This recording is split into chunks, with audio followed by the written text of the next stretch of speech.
Hey,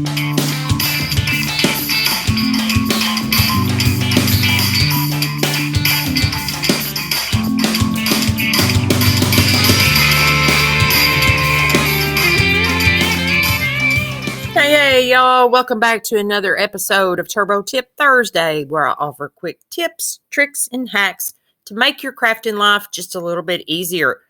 Today's tip is using sandpaper for clean edges on your paper products.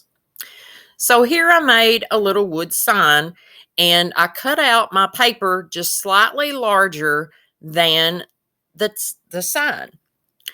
The reason you do this is you're going to take a piece of sandpaper or a sanding block or even a nail file, and in a downward motion, you're going to sand away that excess edge off of your project.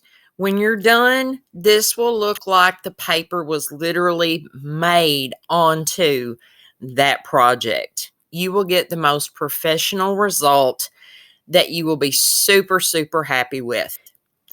Do you have any tips, tricks, or hacks to share? Be sure to comment below, and you could be featured on an upcoming episode of Turbo Tip Thursday. And as always, guys, thank you so much for watching. Give this video a big thumbs up, and y'all go get your craft on.